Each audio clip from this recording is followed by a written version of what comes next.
Hello, and welcome to episode 215 of the Casual Try Hard podcast. I'm Brian, And I'm James.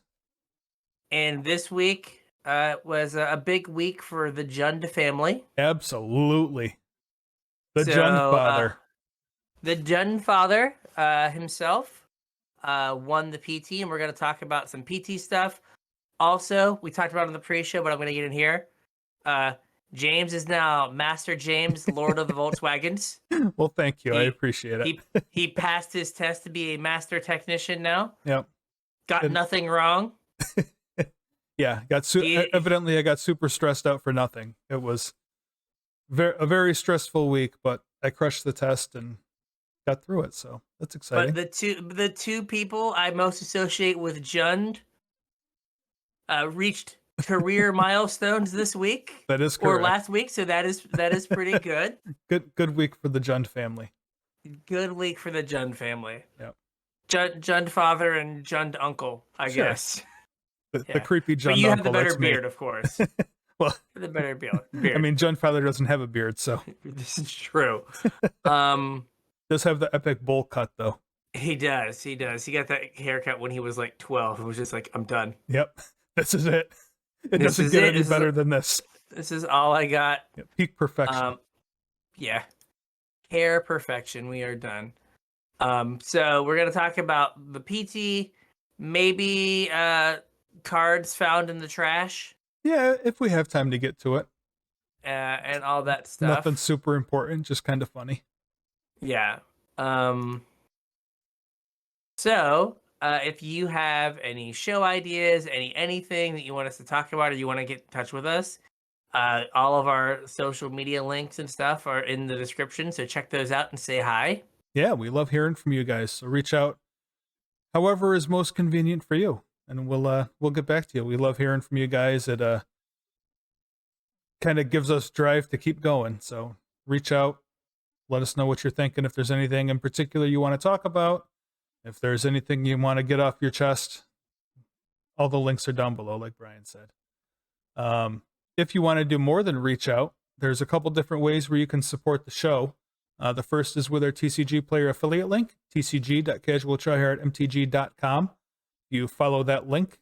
Anything you purchase after heading on over to TCG player will get a cut of to help keep the show going. Doesn't cost you guys anything, and TCG player usually has the best prices around anyway, so it's a win-win. You get cheap cardboard, and we get a little cut to help keep the show going, pay our bills. Yeah. If you guys appreciate what we do and you want to support us directly, you can do so at patreon.com/CasualTryHardMTG. We're 215 episodes in, right? And I think yes, whenever I hear from a new listener, they're always like, "Oh, I'm so deep in the catalog. I'm just listening to all the episodes." That's a lot of us talking. A very large amount. Roughly an hour and a half an episode times 215. That's a lot of listening. Hopefully, you might be able to watch all of One Piece. Well, hopefully, if you enjoyed even a part of that, you'll appreciate all the work that we put into the show, and you'll want to give back. And you can do so at patreon.com/CasualTryHardMTG. And chip a couple bucks in, whatever you feel is appropriate for the amount of entertainment or information that you get from us. And in return, you'll get put on my mailing list for when I have cool stuff to send out to you guys. Probably in the next couple weeks, I'll get some more givebacks together to send out. You also get access to our pre-show, which is just kind of two buddies catching up because we don't see each other nearly as often as we used to. Also making sure that all our equipment works because we're old and have a hard time with technology.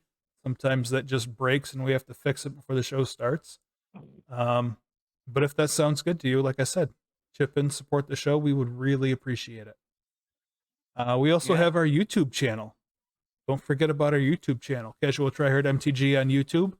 You can watch a video version of this podcast every Thursday on the YouTube channel.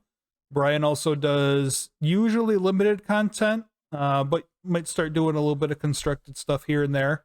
That comes out Monday, Wednesday, and Friday. And I do Tomfoolery Tuesdays for Tuesday's video, where I play whatever I feel like playing. Usually it's nothing super competitive. And lately it's been Historic Brawl. There's it seems like a lot of the feedback I've been getting is people really enjoying the Historic Brawl stuff, so that's what I've been doing. Yeah, But make sure you go over to YouTube and check us out. please. Yeah. Gotta get monetized one of these days. Need 1,000 subs. Yeah, we only need like 800 more. There we go. Are we at 200? We were, I don't know, 140 the last I checked, like Oh, a few months ago, I think. Man, all right, it was better than I thought. All right, we're doing this.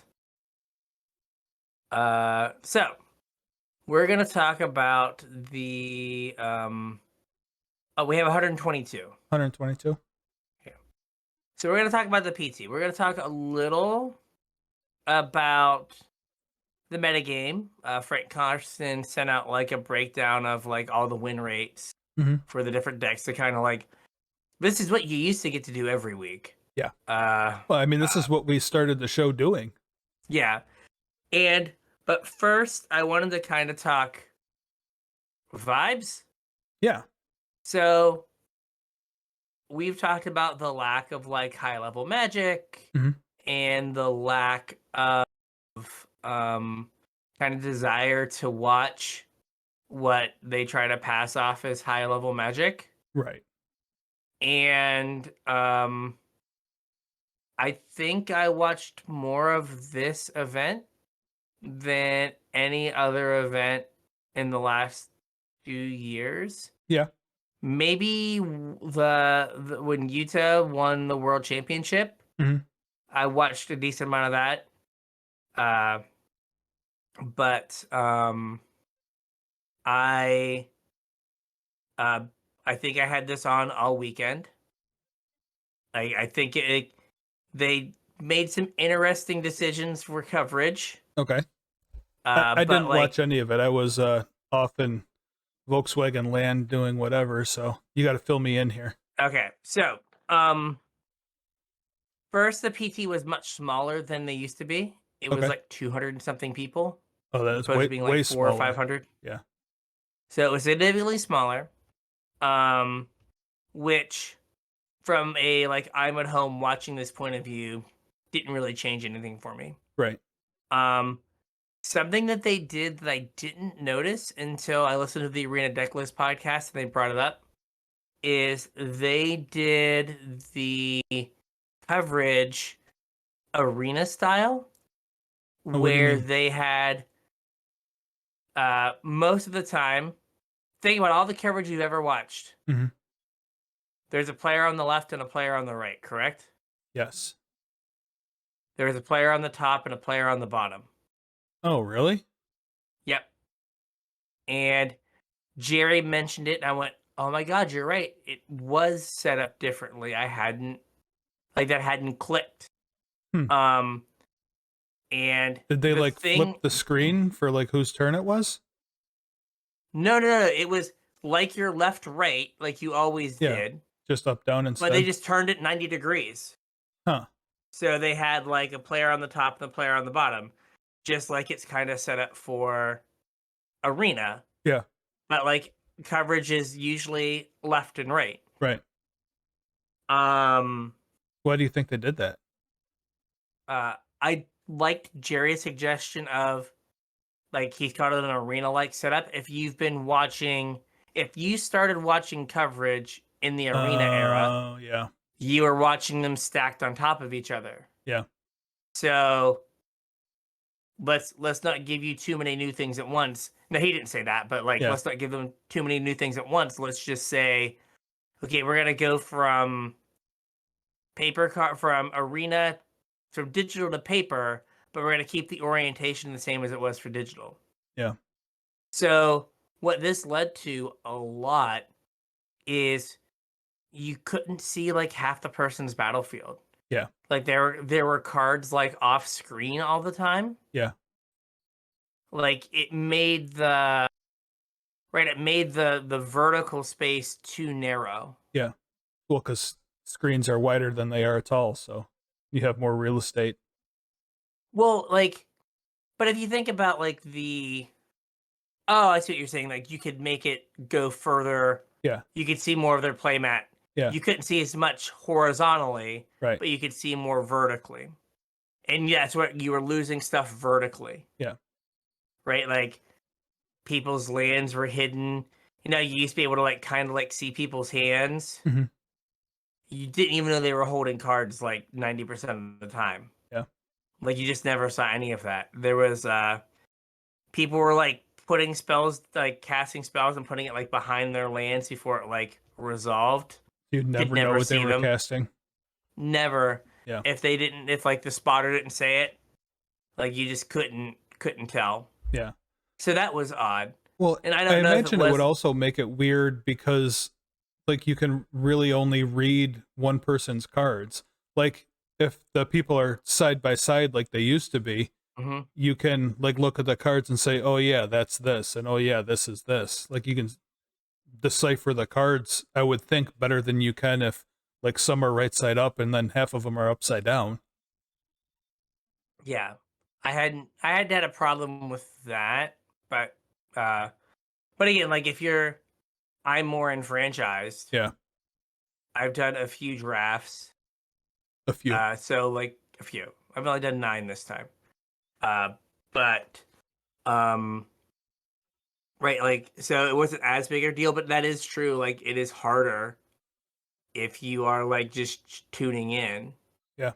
But like the return to paper cards was like super was more interesting for me. Yeah. Like significantly more interesting than any of the arena things had been. Mhm. Like to the point where my wife was like, "I know you're watching the magic stuff, but can you do whatever?" And I was like, "Yeah, I can do things." Right? I'm like, "No, it's fine. I can do something." Yeah. But it was like I think I watched it all day Saturday, all day Sunday. Yeah. Or like I went to the store and it was just on in my pocket. Yeah. Like, and that's not something that has happened in a long time. So aside from like visual differences, how were how were the hosts? How were the commentators? It is it was the normal Wizards crew. So they had Cheon and Marshall. Mhm. So they had their A team. Yep. And then they had Aloy and Corey Baumeister. Mm. So they had their B minus team. Yeah. I can only Like listen. Patrick, Nothing against him, but I can only listen to so much of him before his voice gets on my nerves. it's not even maybe it is his voice. It's I don't know. I know he's good at Magic, but like how he talks about things or like his sense of humor when he tries to like crack jokes, it just doesn't work for me. Yeah. Um, and like Patrick Sullivan is a person that exists. Um, and then they had Cedric doing like interviews. Okay. So Cedric was in the oh god, what was her name? What was her name? The Maria. redhead? Oh, No, not Maria. yeah, I know who you're talking about. I can't think of what her name is. I can't either. From like whatever something in Sundry. Yeah. Uh, uh. So, oh gosh, what is her name? Anyway, Can't think of it. basically in her role, where like kind of like the post-match interview, Mhm. pre-match interview thing. I bet you he did a good job at that, though. No, he did a very good job. Yeah. Significantly better than Whatever her name is.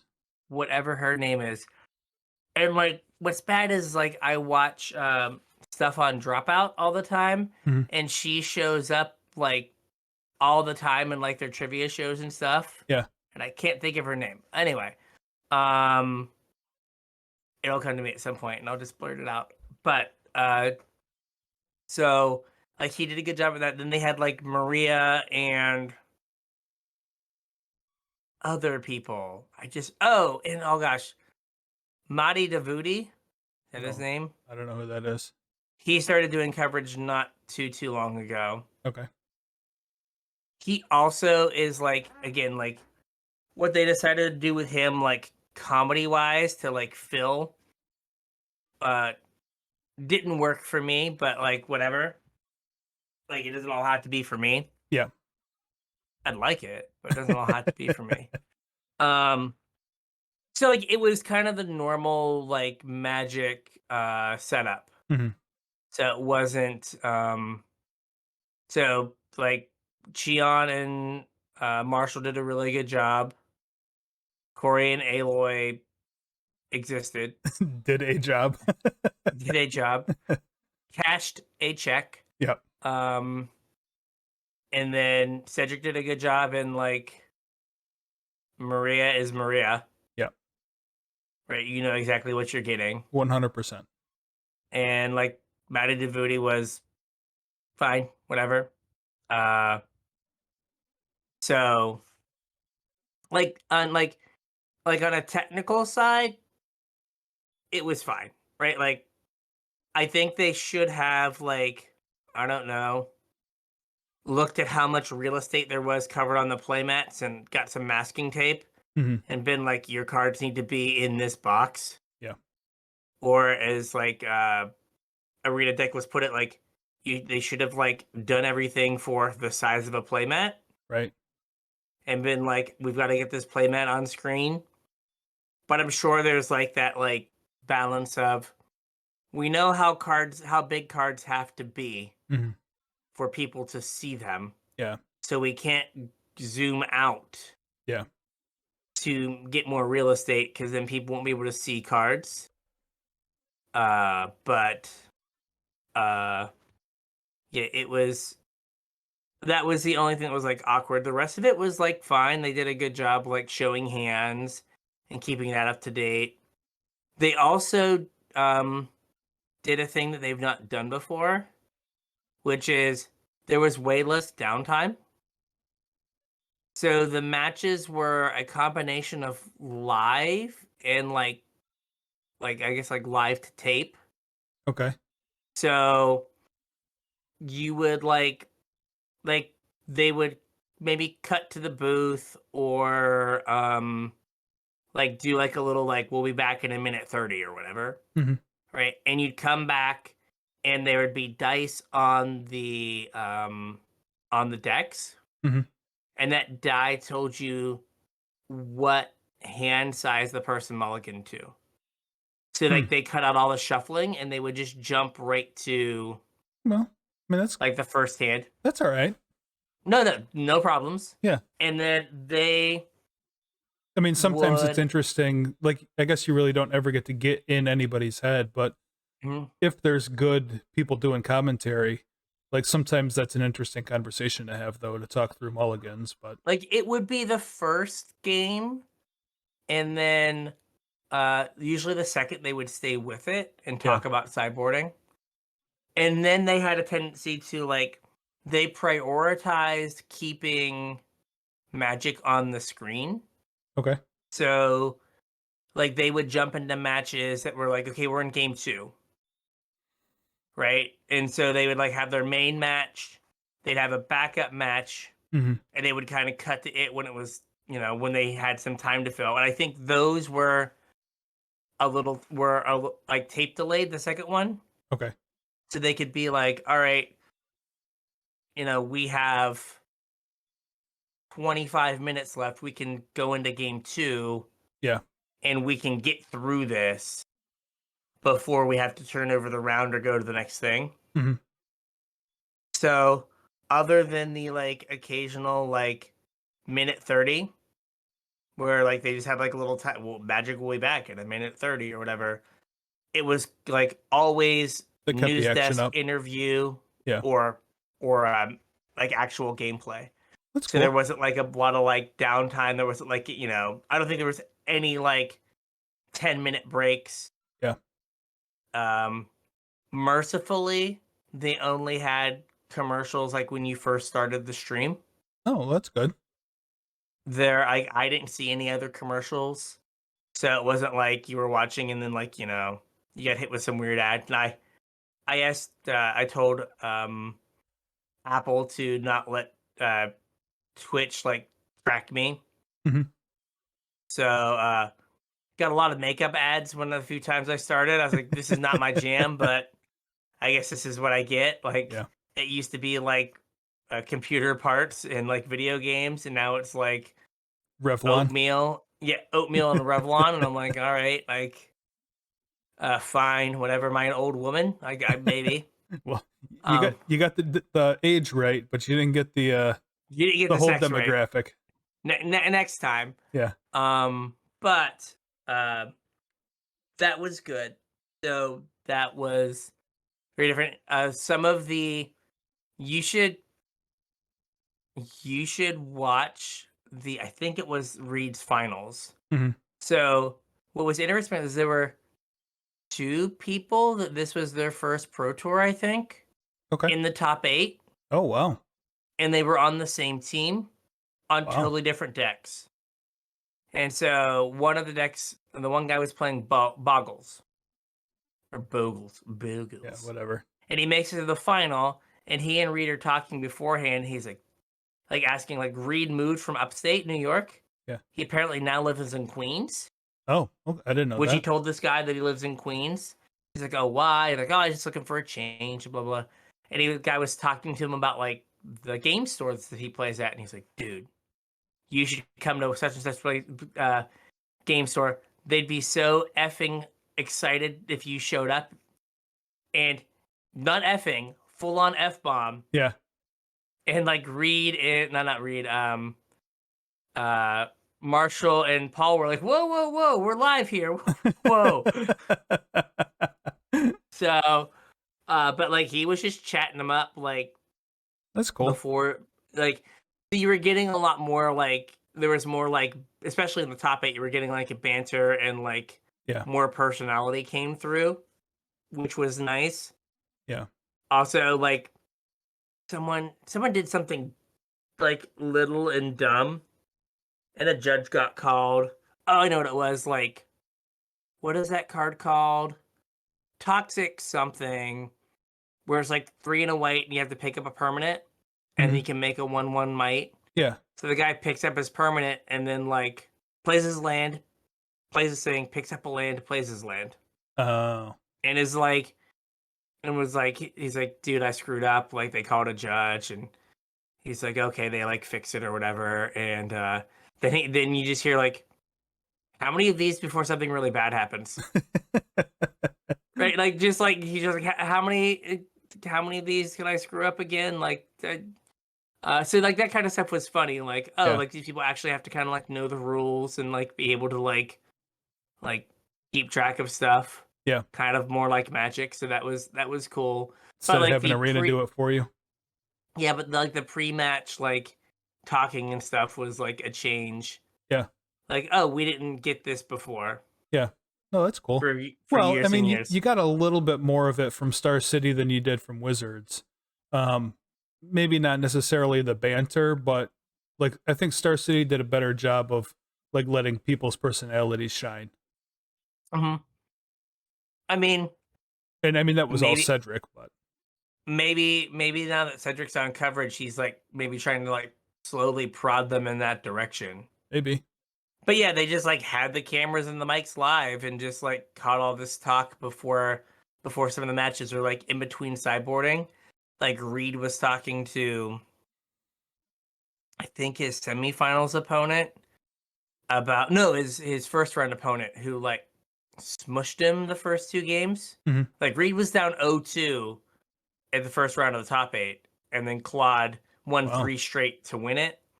But was like, I think this opponent like just was talking to him about like the deck choices. Like, yeah, I almost played this deck almost like sad that like he was gonna get smushed by the deck he was going to play. Mhm. Maybe it was Lotus Field. It might have been Lotus Field. That he almost played Lotus Field, and then kind of bailed on it at the last minute. So, but no, that was all fun. Like I don't know, this felt like something I wanted to watch. Yeah. You Kind know, of a return to old times. Yeah, and it was like, oh, okay, this is like what I enjoyed more than just like 2 screens passing in the night. Yeah. Right? Like I want like someone should have asked like Reed was playing like half a foil deck, like just random cards in the deck were foil. Yeah. I was like, were they that hard up for cards? I mean, Like maybe. apparently, because there was a team of like 12 on the deck or something. Yeah. Uh, so what else was interesting? They did deck techs, which were fine, like nothing too unbelievable. Was Cedric doing them? Um, he- I think he did some of them. Uh, I don't remember. It was like a week ago, and Yeah. you know, my brain's smoother and smoother every day. I feel It's your gonna be just pain. a perfect marble. Um, so like by and large, other than like I don't know, turn the screen a little bit, Yeah. like figure that out, or like figure out what you have to do to get all everyone's cards on there. Yeah. I think other than that, it was pretty solid. Well, good. Did It was an enjoyable time. I'm gonna make myself appear unintelligent here, but Shoot. like I didn't pay attention to this at all. Okay. So like, what was the format for the tournament? It was It was obviously it was Pioneer, but did they do like draft and Pioneer like they used to do, or was it just yes, Pioneer? it was one draft, and it was Phyrexia all will be one draft, Mhm. just like they used to do 3 rounds on day 1, 3 rounds on day 2, Okay. and then Pioneer like whatever 5 and 5. Yeah. What they did change was they changed uh what did they change? Uh so you only had to get to 12 wins. So if you once you hit 12 wins, you were done. If you went 12-0, you just got to go home Hmm. and wait, and they just gave you wins the rest of the way. Well, I mean, So I guess that's all right. I mean, you're basically in anyway, so yeah, I think that was basically it. Like you're in, so like yeah. why bother to keep playing? So Yeah. I think that just made things better.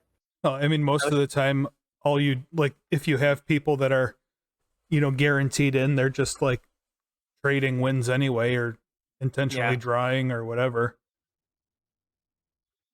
Well, So, this is good. I'm trying to like look at the like magic.gg, and I can't find like they had like the deck list from the Pro Tour before. Here we go. Like the top 8 deck list, but now I cannot find the they just have all of them. Like no, just give me the top 8 deck list, people. But no, I guess I'm not gonna get that. I can't find that page because why would I why would I have that? Why would we keep that page where I could find it, Wizards? right. That would make too much Um sense. yeah, they have the top 8 highlights. Uh and for some reason my computer won't play anything, but whatever. Uh but it was Pioneer, and I wanted to talk about the matchup stuff. So Frank Karsten in our like new age of data Mhm. sent like a tweet, and apparently someone also did this on Reddit like the day before him. Okay. He Cody, who posted the same overall matchup win rates on Reddit at the r/Pioneer MTG a subreddit. So just give credit where credit is due. Thanks, And Cody. so yeah, thanks Cody, thanks Frank. Um and so I thought it was interesting to look at what the metagame looked like. Mhm. Um, because for the most part, the metagame on uh the Explorer metagame, there we go. My mouth just hung open. See, smooth brain. The Been 2 weeks. Explorer We're out of meta practice. yeah, the Explorer metagame is pretty similar to the Pioneer metagame. Yeah. Right. Some of the decks that you kind of feel would be good in Pioneer or are good in Explorer and vice versa. and you have most of the cards to do most everything. So if you play Explorer, I think you are pretty safe to say you're going to play mono green a Mhm. disproportionate amount of time, Rakdos Mhm. a disproportionate amount of time, uh, and then like blue white control people just can't help themselves, That's just what they right? do. It's just what they do. Yeah. So Orzhov control had a 55% win rate, which feels pretty good. Yeah.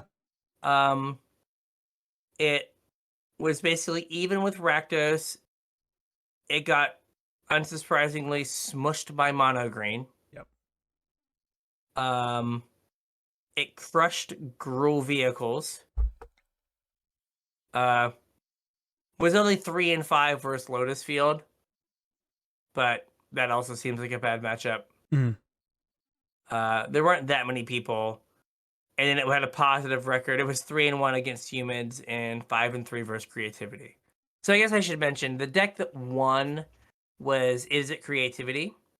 So it used a big score, design mistake, to get treasures, and then it would try to indomitable creativity for 2, and you would get a world spine worm, which is a 15/15 trampler.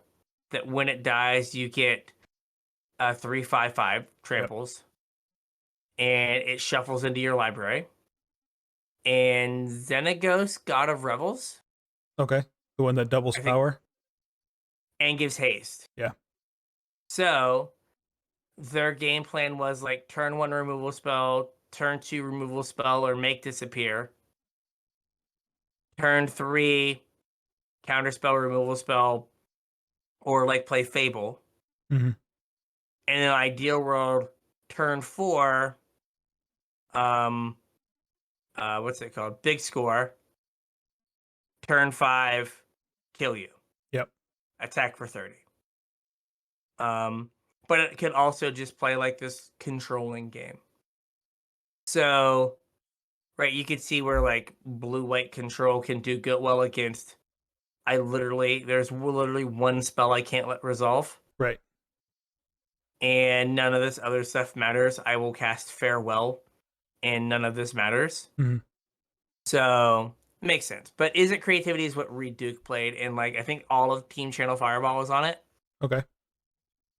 Um, so mono green being super highly represented on Arena and was the second most played deck at the PT. You would think, oh, this deck is good. For the second major tournament in a row that I can think of, the last one being the DreamHack in Atlanta, Mhm. Mono Green got like hard dumpstered. Yeah. Mono Green had a 46% win rate. It had a 55% win rate against Rakdos, which it should really annihilate that deck. Yeah. Should be way better than that. Was even against Gruul vehicles, which all of its creatures are as big or bigger than the Gruul creatures, so I don't know why. Unsurprisingly, can't beat Lotus Field. Um, was effectively even 5-7 against Mono White. Mhm. I guess like Thalia is a problem, but like I don't know, you just play 4/4s and 5/6s on turn 3. Right. They can't deal with that. I guess Brutal Cathar is a hell of a drug, but still. Yeah.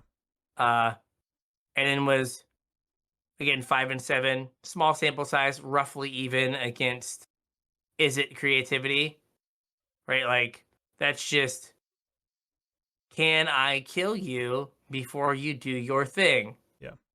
I have no way to interact with the thing you're going to do. I hope it does not kill me. And then, unsurprisingly, was 8-4 against Azorius Control. Yeah. Again, a blue-white deck can't beat someone who gets 30 mana on turn 4. Right. Just impossible. And then Rakdos mid-range also got hard dumpstered. Yeah. It was 46.4%. Now, Mono Green Devotion was 83 and 95. Rakdos mid-range was 104 and 120. So, like, these numbers, their overall win rates are getting to be the point of a large enough sample size Yeah. for this to, like, matter. And then again, Rakdos couldn't beat Mono Green. Got annihilated by Gruul Vehicles, 6 and 14. Wow. Right? Like, just, I guess, I don't even know why. I guess another removal lines up super well. Right? Like, it just doesn't, none of it, like, works. Yeah. Right? Like, and then they, like, stick a boat, and you're just like... Also, like, I will say that, like, what is it called? The Akroan War. Mhm. The fact that for the most part the Akroan War is just control magic. Yeah. Because usually they take something and then kill you before you get it back. Right. And I guess also it's a control magic that makes it so you can't block the next turn.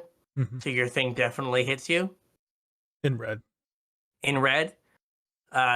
Like, I've definitely stuck a creature and then just had stuck an Omnath and just had my opponent take it. Mhm.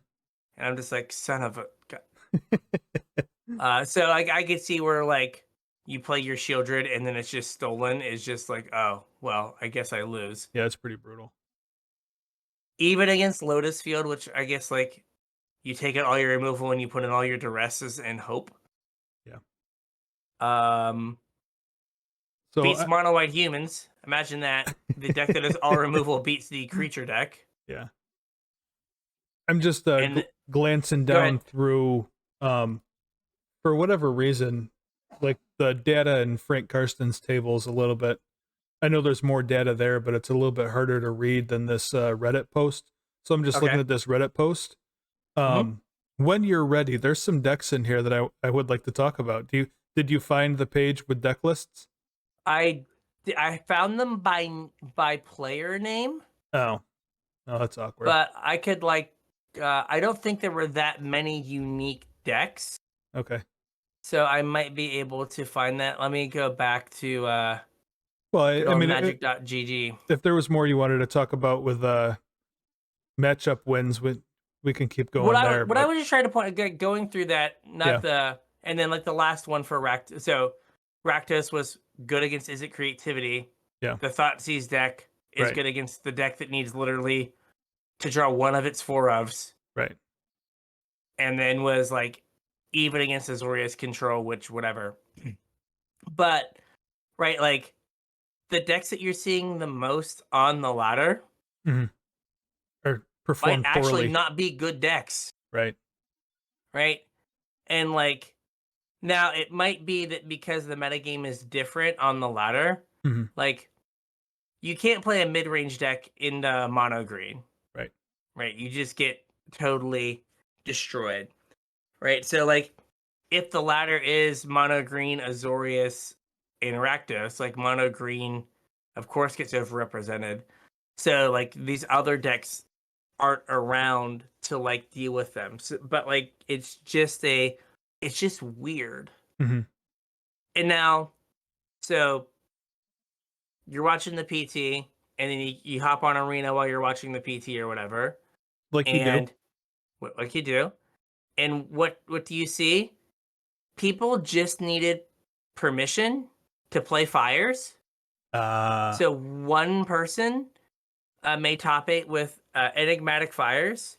And where is it on this list? It was, like, awful, I do believe. Here it is. Enigmatic fires, 52%. Yep. Was only 12 and 11. Right? So out of the 2 people played it, that's what it seems like. Yeah, probably. One person top 8'd. One person, it seems as though, went home very early. right? Yeah, I mean that's how it would have to be. Yeah.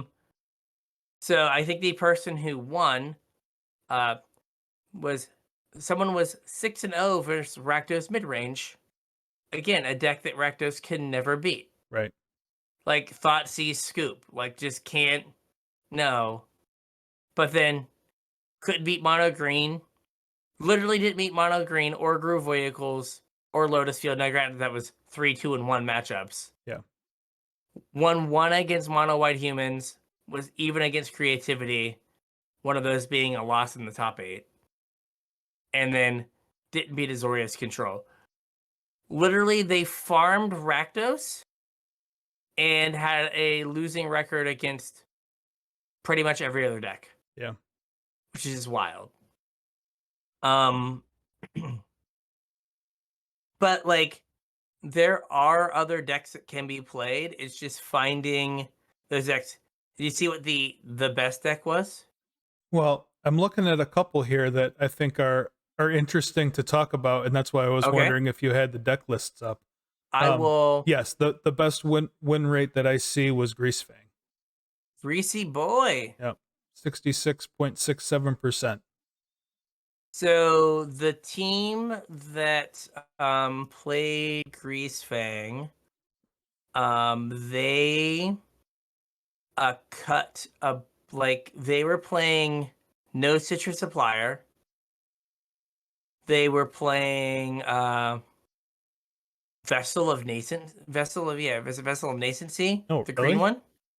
Mm-hmm. I know And they're people like- played that in like Shadow Standard for Delirium. Because they were also playing Traverse the Uvenwald. Oh, okay. Well, that's a good way to turn on Beca- Traverse. Because since they weren't playing as many creatures, they didn't have as many good ways to. You couldn't Eldritch Evolution Okay. for your Greasefang, so they were using that, and they were like, it's basically so the Vessel of Nascency was just bad. What is the card? Grizzly Salvage. Yeah. And they were fine with it being bad Grizzly Salvage. Oh, Paulo played. I don't know how Paulo did, but Paulo apparently played and was on Lotus Field. All right. I'm just scrolling through. Derek Davis is the guy who top 8'd with Fires. Mm-hmm. So like now you just see that on the ladder all over the place. Well, so there's a couple other decks that were in the 60s Okay. percentage wise. Mhm. There was Greasefang, Omnath to Yep. Light, Azorius Lotus Field, and Storm Herald combo. No, I didn't even notice that. Yeah, Oh man, were we like ahead of the times? we might have been. Now I've got to figure I out. don't know what the deck picked up. It looks like it was only 1 or 2 people on it. They were Well, there is a okay, Greasefang. No one in the beginning. Oh no. Okay, no Greasefangs, and then Storm Herald. Okay, no. Okay, no Storm Heralds on this one. We'll find it though. Yeah. So there is a combo version of Storm Herald. Storm Herald where there is some enchantment that you can tap and deal damage. Okay, Abzan Greasefang. I think this is the. Yes, this is the list. So I have that list for you. If you'd like to talk about that one before we talk about Sure. Storm Herald. All right, so this is Dave Inglis's list. So I think he might have been the one who did the deck tech on it. There is a deck tech that was on coverage. Okay. So 4 Rafine's Informants, 4 Greasy Boys, 2 Scrapwork Mutt. Which he was like, it's just bad Rafine's Informant. Yeah, basically. 1 Can't Stay Away, 4 Thoughtseize, 4 Witherbloom Command, 3 Traverse the Overworld, 2 Big Boats, thank you, 4 Azeka's Chariots, 4 Parhelions, and 3 Vessels of Nascency, Okay. 4 Grizzly Salvages, various lands that do land things, and then a sideboard of like 4 Lilies, which is like a hard commitment to Lily. Right. 1 Knight of Autumn, 2 Rave Enfeeblement, a Fatal Push, an Unlicensed Hearse, or 2 Fatal Pushes, 2 Unlicensed Hearse, 2 Duress, and 2 Damping Spheres. Seems pretty straightforward. Other than what we had already talked about. So I guess going up to 10 vehicles makes it so you're more likely to have one of them in your hand, which makes Scrapwork Mutt and Rafine's Informant way better. Yeah, better than just milling. Than just randomly milling. Yeah. Right, because they have Witherbloom Command as random mill, Grizzly Salvage as random mill / like it's dig through time for Greasefang. Yeah. And then Vessel of Nascency is kind of dig through time for Greasefang as well. Like, I guess it's Memory Deluge. Yeah. For Greasefang. Were any of them playing Lily of the Last Hope? That seems like not. I know that was a card that like the Delirium decks wanted because it helped feed Delirium and kept you alive, whatever, but Lily can also buy back Greasefang if you mill it. I don't know why so I found 2 on this page, and they're from the same team, and they have the exact. Oh, this one's different. Oh, this is Esper Greasefang, Esper Greasy Boy. The 2 Abzan lists I see are the exact same. Okay. And then let's see here. See, there's a Storm Herald list on this one. Oh, I gotta get past all the Storm the Festivals. And Storm Carve Coast. There's gonna be a better. Okay. So there are no Storm Heralds on this list. I found it. Oh, you did? Okay. Yep. It's so the list is 4 Storm Herald, 4 Wayfinder, 4 Ledger Shredder, 4 Merfolk Secret Keeper. Okay, they went the blue route. Okay. Yeah. And then 4 Fable, 4 Burning Anger. That's the tap this creature, you deal damage, and then you have Colossification. Yeah. And Burning Anger's not on Arena, so okay. So you can't Burning Anger people. Yeah. Like, it makes it better, right? Because the version we were playing, right, you needed to have like 3 or 4 things in your graveyard. Yeah. Right. This, like, you need A and B in your graveyard. Right.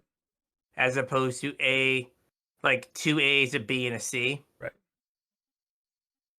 So that just makes it a little bit easier. Well, but maybe we got a petition for Burning Anger on Arena. Now, I am a simple academic, but I would think that you would get the deck list for your event. You would turn to some data entry nerd who you may put these in, right? Yep. Or after they were already in, and go, what are the cards that are not on Arena that are on this list? Yeah. We should, as soon as the PT is over, release a Explorer Anthologies PT Pro Tour edition that lets people like have World Spine Worm and Zeta Ghost. Yeah. So they can play the deck they just watch win the Pro Tour. Well, didn't they do an event for one of the like arena championships or wherever where they had like the deck lists and you could Mm-hmm. like play them And, against like, each other or whatever, and you got like yeah. cosmetics or whatever. Mm-hmm.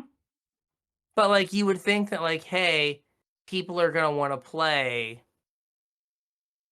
you know, fill in the blank. They're gonna want to play creativity Yeah. because I built their version of creativity, but the win con on arena is Locust God and Sage of something. It's a 2/5 that when a non-human enters the battlefield, you get to loot. Oh, so it's just It's infinite 1/1. It's your entire deck's worth of 1/1 hasty insects. yeah. I mean that's pretty good. Yeah. Of course, then you got to play random 2/5 for 4 or whatever, but Well, you play random Xenagos that's true. and we're in your blue-green, literally in your blue-red deck with literally 0 green sources, you're playing World Spineworm. Yeah. The problem, their problem twofold. One, you have to have a whole bunch of cards in your sideboard dedicated to Shieldred. Because you die to Shieldred before That's true. you can make enough insects. Yeah. And you also, a hidden upside of World Spineworm is it has the "you can't reanimate me" text. Right. So you can if you draw it, you can pitch it to your big score and it goes back in your deck. Yeah. As opposed to being in your graveyard and like untouchable at Right. that point. But yeah, like I really like that would have been a really good thing. Like what are the like it doesn't have to be all the cards, Mhm. but what are the cards that Well, like enable decks? I mean, realistically, though, how many?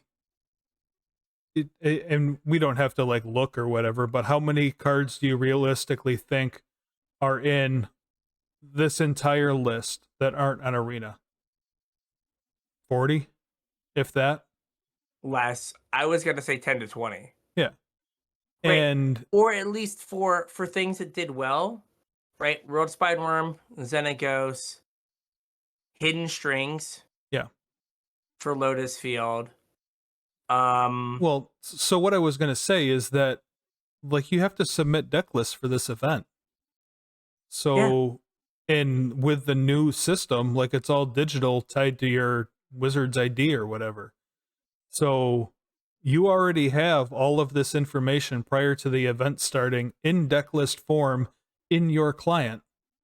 Like, I can't imagine it's that much work to plug these deck lists into Arena.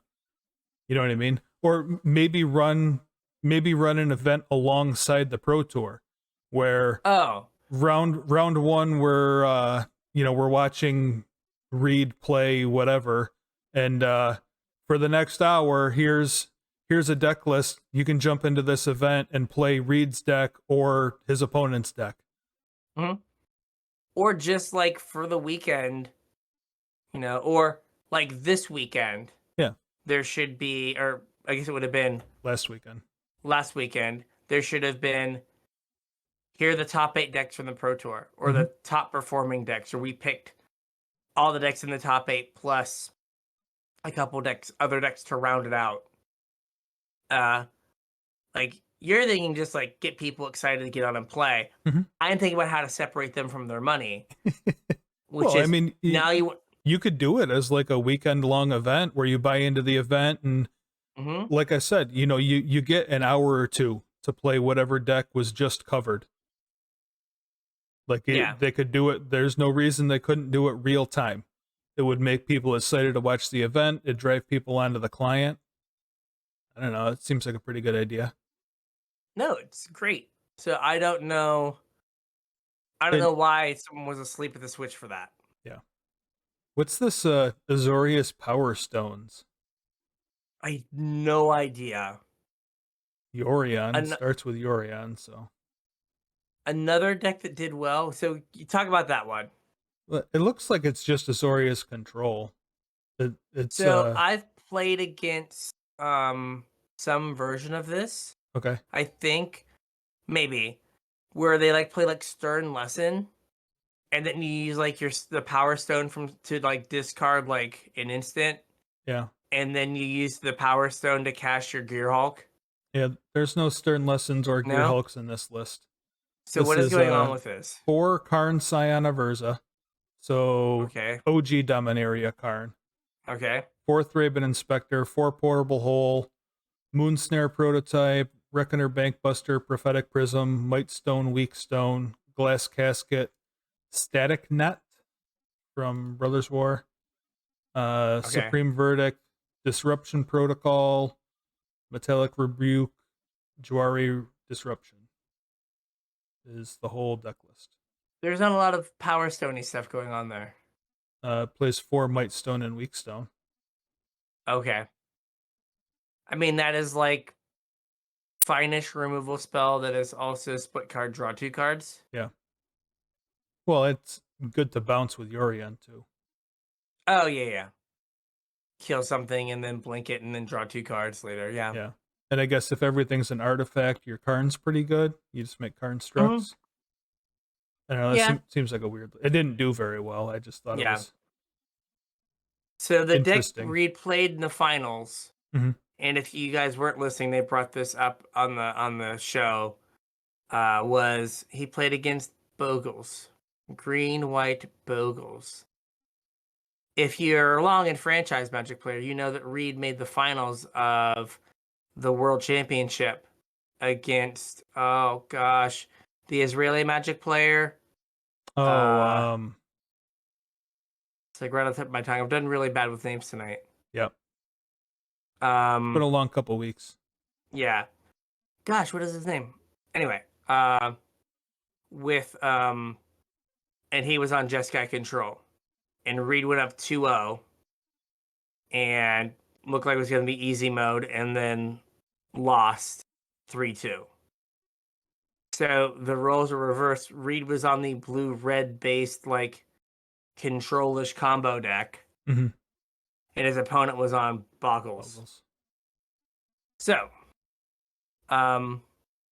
Light Pause, Emperor's Voice. Card is dumb. 2 Generous Visitors, because desperation for better 1-drops. Mhm. 3 Sram. 4 Glade Cover Scout. Yep. 4 Skrelv. All right. And in the finals, he just kept mulliganing to Glade Cover Scout. Yeah. Like mulligan to like 4 to try to get a Glade Cover Scout to beat Reed to the big boom boom. So it plays 4 Audacity, 2 Grist Boons, 3 Aldit Glitters, 3 Sentinel's Eyes, 1 Warbriar Blessing, the fight one. Yeah. 4 Ethereal Armor, 1 Rune of Sustenance, that's the one that gives your thing lifelink and draws you a card. Okay.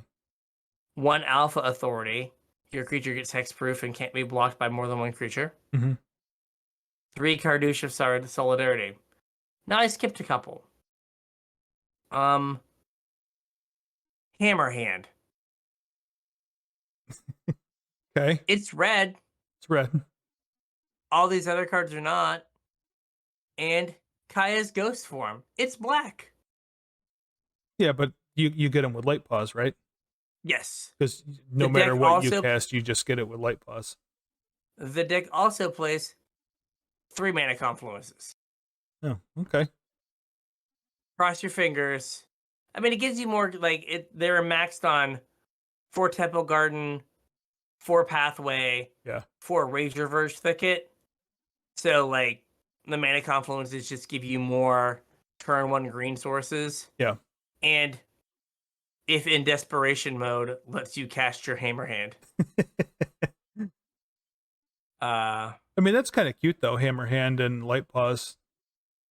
Oh, yeah. And, like, with Kaya's Ghost Form, like, because you could, like, Light Pause, play an Audacity, immediately get the Ghost Form. Yep. And if they kill your Light Pause, it comes right back. Mhm. and you draw a card off the Audacity. Yeah. So like that's just chef's kiss, Mhm.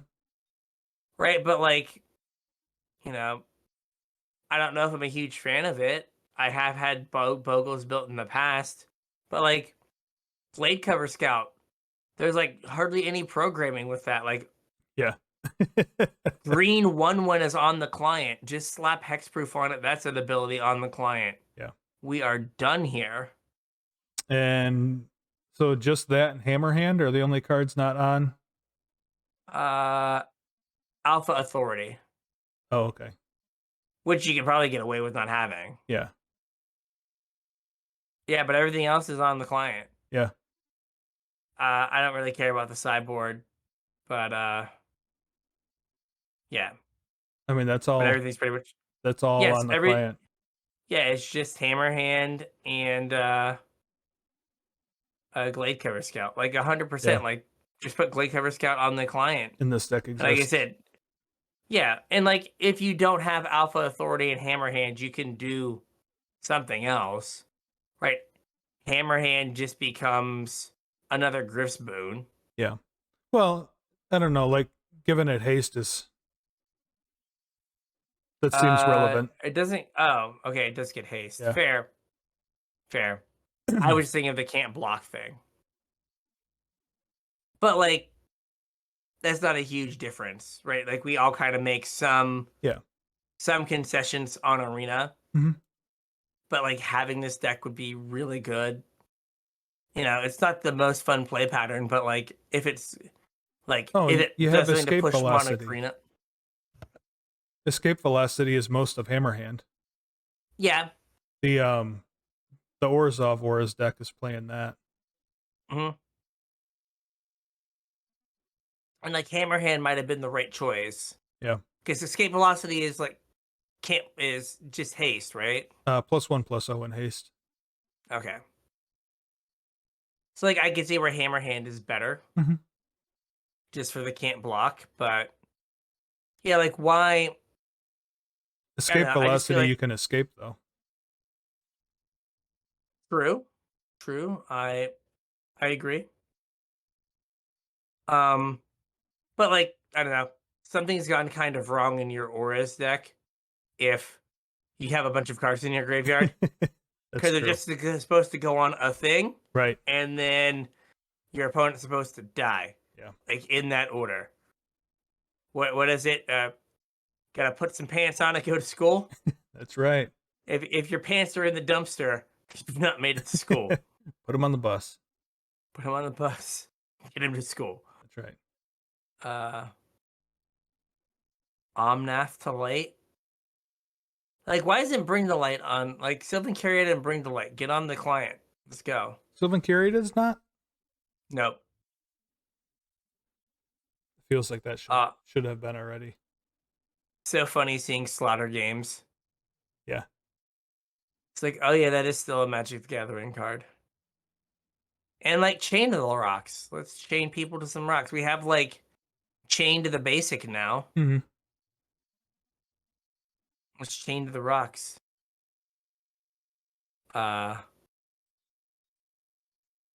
Yeah, so I didn't see how like Luis did. What did he play? He played Is It Creativity, that whole team did. Oh, okay. Oh, I think you said that. Yeah. I don't think anyone on the team didn't. And then people played Angels, which was a choice. Like this is similar to the version of Angels I was playing. Oh, they're Mhm. playing way more lands than I did. I cut lands for elves. Yeah. They were more disciplined. I played 7 elves and cut like down to 21 lands. They played 4 elves. A 2/2 elf split because you know Phyrexian Reasons. Revoker for your elf. Yeah. And 24 lands. I don't know how did that deck do? Because that is okay. 54%. 54%. Like there was only 46 matches. It was just barely. It was like 25 and 21. But again, was 5-0 against Rakdos, Mhm. 4-4 against mono green, and then like 0-3 against Girl Vehicles. So like the decks you would think it would do bad against, it did bad against. So there is one more deck that maybe we should talk about. Okay. Mono White Humans. Yeah, Well, that was played a lot. 15 people played it, and it only had a 36% win rate. Oh yeah, it got annihilated. Yeah, so that was the So 1, 2, 3, 4. It was the 5th most played deck and it was like and got dumpstered. was the 8th worst deck. Yeah. Now, granted, there were 1, 2, 3, 4 people that were like, I'm gonna play my rogue deck and I'm going to go 1-4. Yeah. So if you get rid of those people, they have decks that more than one person played. It was the 4th worst deck.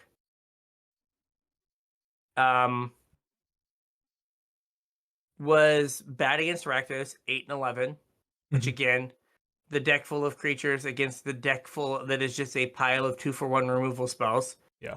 I wonder why that would go poorly. Gonna have a bad time. Gonna have a real bad time.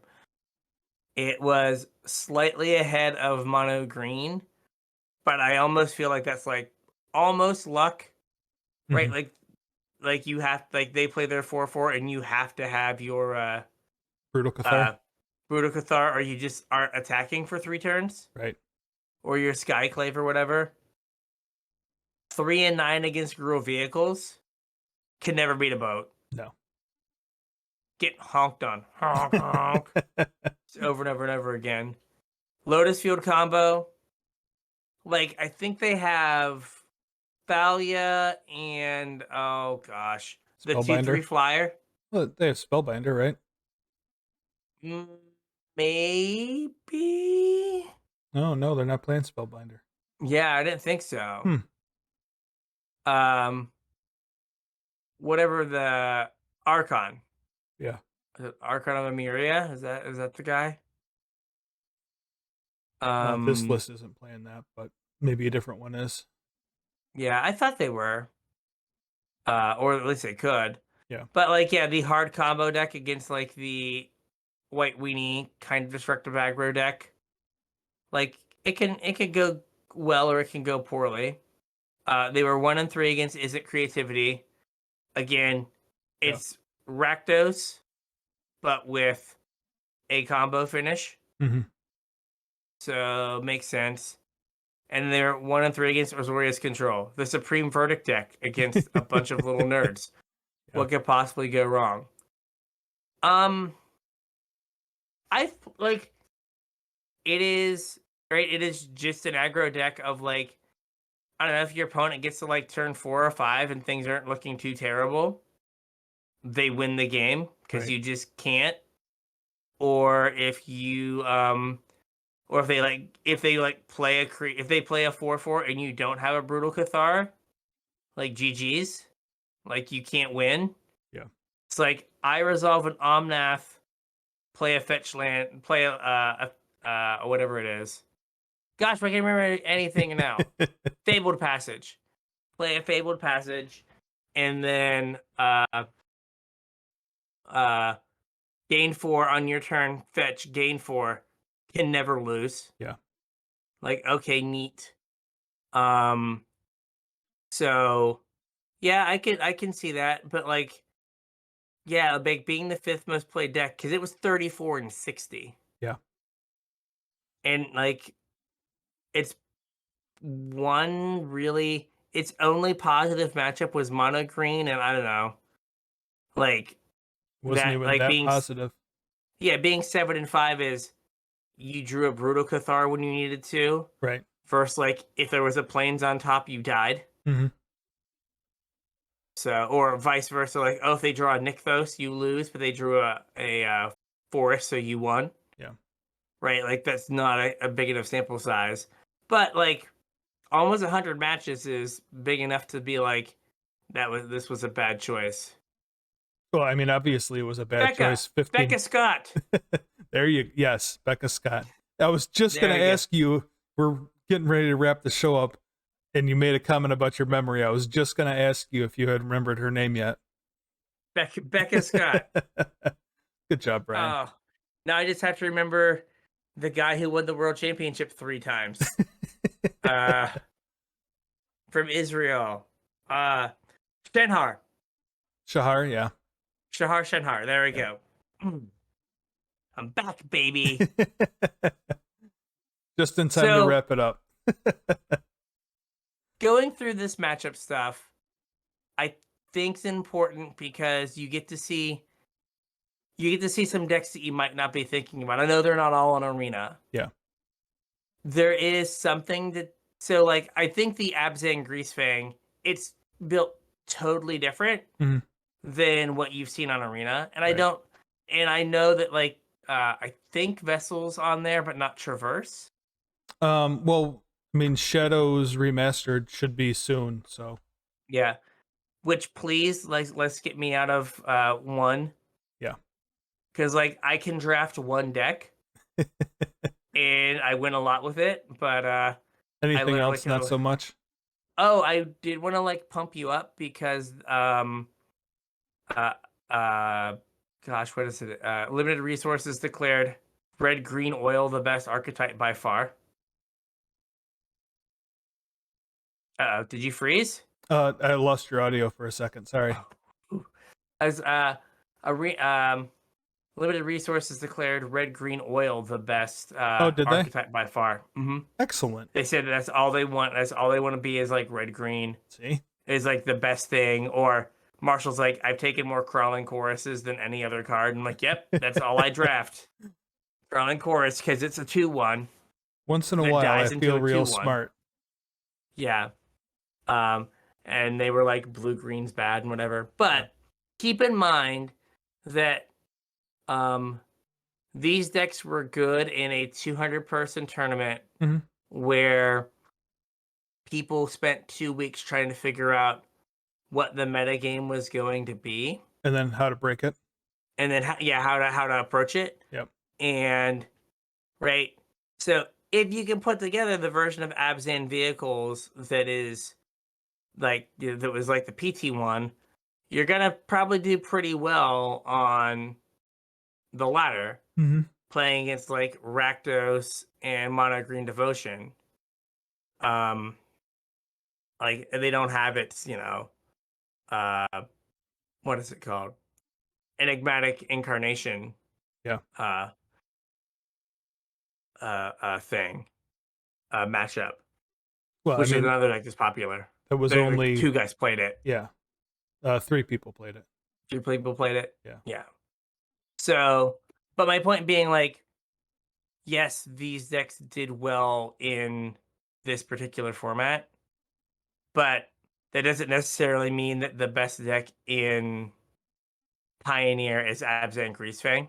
Yeah, well, I think there's probably a couple important points we can pull out of all this and maybe like put a point on the episode. But like we haven't done an episode like this in a really long time. And we have a whole bunch of different listeners now than we had the last time we did one of these sorts of episodes. So yeah, I'm glad that you made the point about the field being not super inbred like Worlds, but PT fields are typically more inbred than like, a large event would be normally. So that is important to take note of. But also, like, when was the last time we broke down, win rates against different decks? Like this doesn't happen anymore. Pre the end times? Yeah. So like to have access to this kind of information is probably approaching the game differently than I think a lot of our listeners have approached the game before. Well, I would say that this data has been out there for various like arena tournaments. Remember when they did like the MTG Melee things on Star City all the time back like at the pandemic? Yeah, that's true. That's where these like boxish, like the little box graphics showed up. And I've looked at them, but like this is the like I mentioned earlier, this is the first time I was like excited about a tournament. Yeah. And like Pioneer to me has become like kind of modern without the garbage. Hmm. Well, I think that was kind of And the point, wasn't it? I I guess I don't think they were like, huh, we need to make a format so that people don't have to play against these poorly designed Modern Horizons cards. Hey, man, they work years in advance. Yeah, maybe they were like, wow, we're gonna break this format in Yeah, half. we're gonna blow So up Modern. We better give them something different to play. yeah, so they don't all riot. Um, but like we could have talked about these before, but there was a point kind of like who cares? Yeah. But like just looking at it in terms of like as, one, I care about Pioneer. Hmm. And two, um, like, this is somewhat actionable. Yeah. Right? Like you could make most of Orzhov auras, Hmm. right? Which was the second best, like the second and third best performing decks, those small sample size at a rate of 18 and 10 with some like light pause pile, Yeah, you can make this whole deck, I think. right? So like I don't think there's in, anything in here that's not on Arena.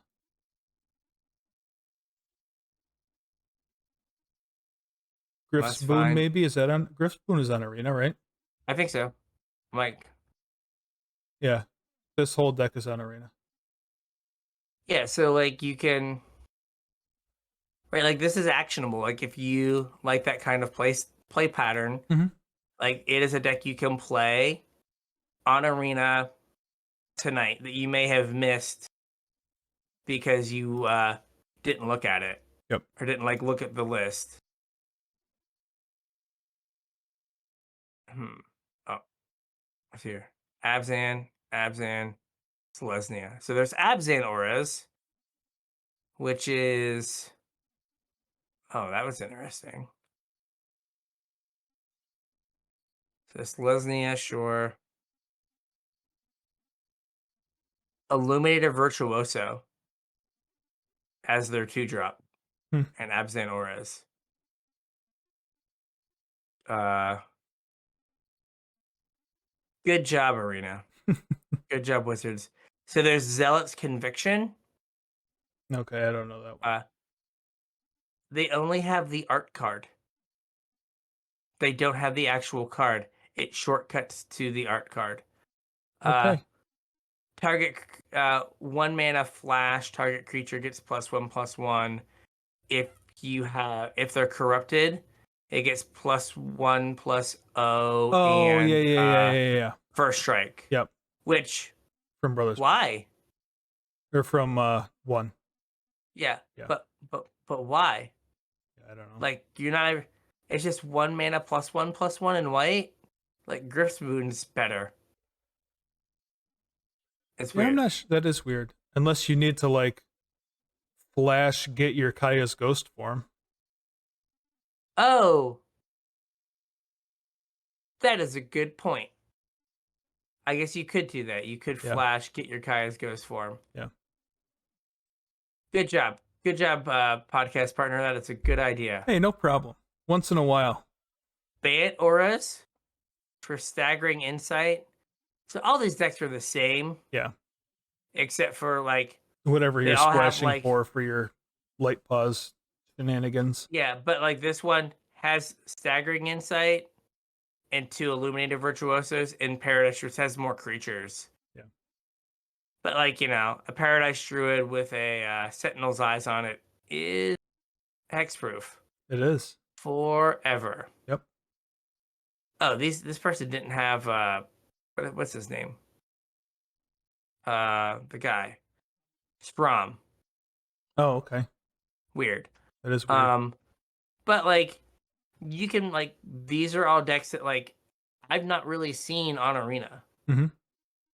Right? Like and the Auras decks at least like check the boxes for like what Arena wants you to do, which is win games Absolutely. as quickly as possible. Yeah.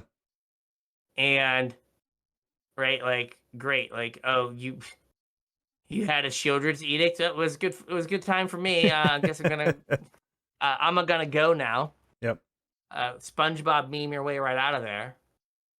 Um, but yeah, like it just gives. Oh my gosh! I just read one, two. So the second, third, and fifth winning most highest win rate decks were all Auras decks. I mean, you can probably categorize them all together. What's that do Yeah. for So three? we're 36 and 22. So we're still under Abzan and Greasefang, but if you stick them all together, like your win rate is probably 60, like probably 62%. Yeah. Like that's pretty good. I mean, that still puts you,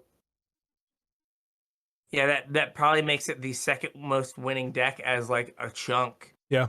Because I think they're all flavors of the same thing. Yeah, I think so. Which now, like Ick, I'm gonna go put together Boggles on Arena. I mean, I kind of dig this Orzhov version, the one that's completely playable. Okay, I've been looking for it. I have not found it. 4 Hateful Eidolon, 4 Light Paws, 4 SRAM, 4 Skrillov, 4 Ethereal Armor, 4 Sentinel's Eyes, 4 All That Glitters, 2 Cartouche, Solidarity, a Griff's Boon, Kaya's Go Form, Escape Velocity, Runa Sustenance, Warbriar Blessing, Mogus's Favor, and Seize.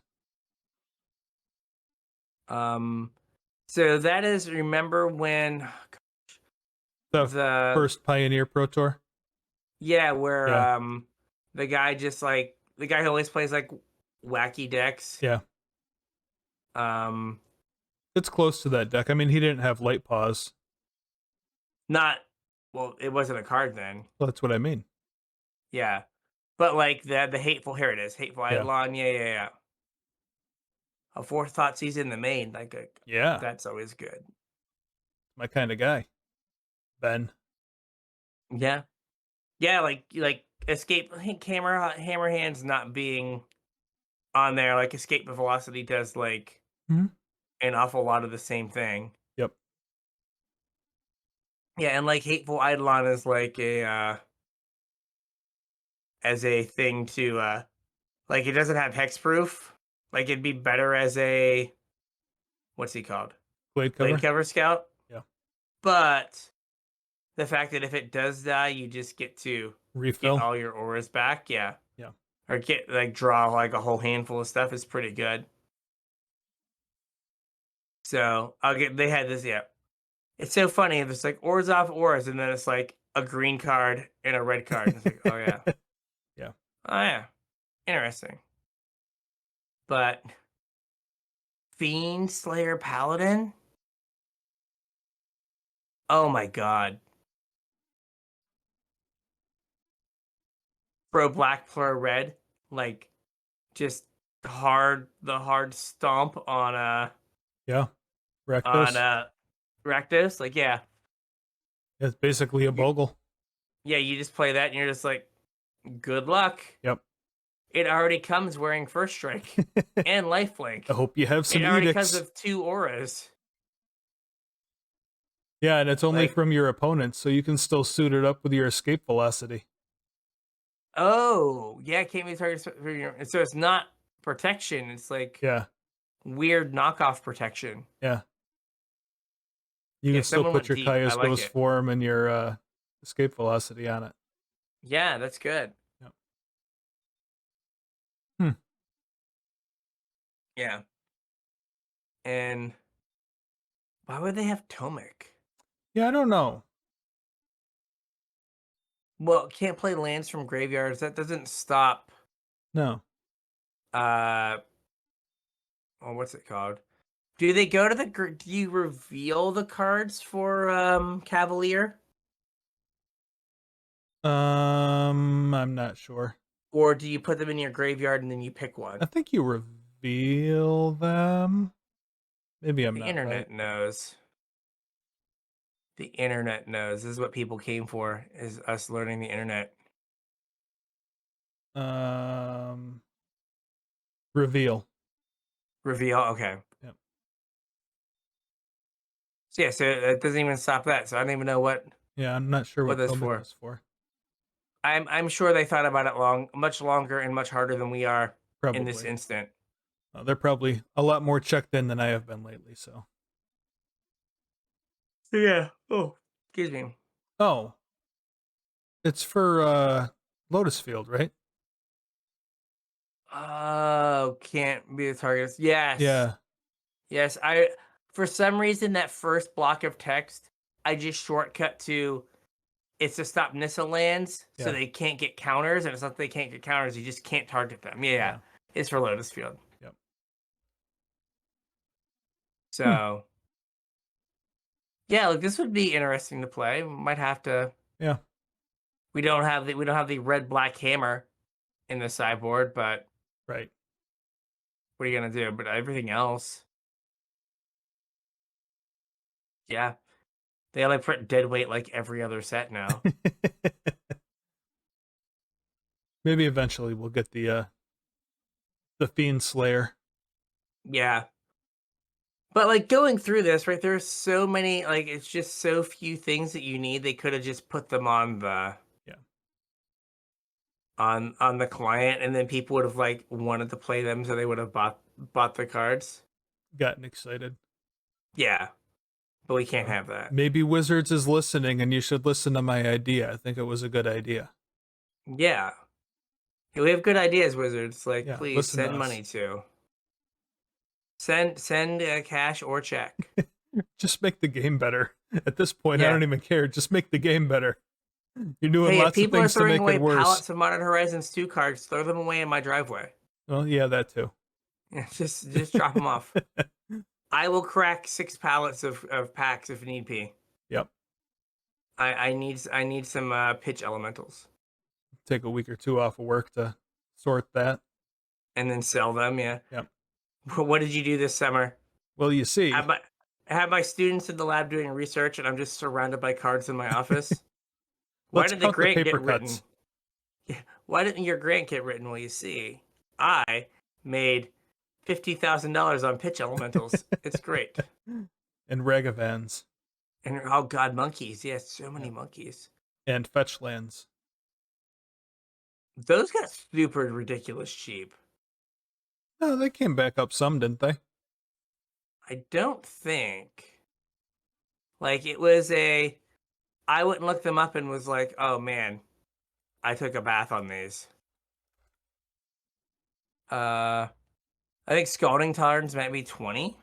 Oh, wow. Let me see. I might be wrong. Uh, Scalding Tarns, the Secret Layer version is 28. The Verdant Catacombs are 15. yeah. Wow. All right. Yeah, Scalding Tarns are in the 20s.